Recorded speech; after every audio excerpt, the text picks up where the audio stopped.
Hi అందరికి. అమ్మమ్మ, అక్క వాళ్ళది పెళ్లి రోజు అయిపోయిన నెక్స్ట్ డే మార్నింగ్ బయలుదేరిపోయింది. వచ్చిన దగ్గర నుంచి ఫ్రూట్స్ ఏం తీసుకురాలేదని తెగ ఫీల్ అవుతుంది. అందుకని రితిక్‌కి డబ్బులిచ్చి కాయలు కొనుక్కో అని చెప్తుంది. వాడేమో వద్దని వెనక్కిస్తున్నాడు. యాక్చువల్‌గా అమ్మమ్మతో పాటు నేను కూడా బయలుదేరాల్సింది. తేజకి స్కూల్ స్టార్ట్ అయింది. బావ బుక్స్ తీసుకున్నాడు అండ్ కవర్స్ కూడా తీసుకున్నాడు. నువ్వు ఉన్నావు వేస్తావని అని చెప్పింది మా అక్క.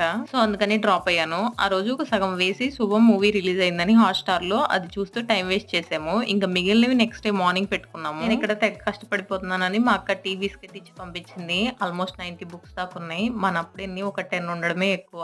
నా చిన్నప్పటి నుంచి అయినా పెద్దన్నయ్య లేకపోతే సురేష్ అన్నయ్య లేకపోతే మా నాన్న వీళ్ళిద్దరు కాలేజీకి వెళ్ళిన తర్వాత ఒక్క బుక్కైనా నేను వెయ్యాలి అని దగ్గరే కూర్చునేదాన్ని. బుక్స్ అన్ని అయిపోయేదాకా మా నాన్న అస్సలు ఛాన్స్ ఇవ్వడు. అండ్ బుక్స్ ఏమన్నా ఖరాబ్ అయినాయి అంటే భలే కోపం వస్తుంది మా నాన్నకి. ఆల్మోస్ట్ 8 అవర్స్ పట్టింది. 2 డేస్ వేసాను నేను ఈ కవర్స్ అన్ని. ఇదే లాస్ట్ బుక్. డైరీకి కలర్ పేపర్ వేస్తానని చెప్పాను. సో ఫైనల్ గా అన్ని అయిపోయినాయి. ఈ వీడియోకి ఇంతే. వీడియో నచ్చితే లైక్ చేయండి. బాయ్.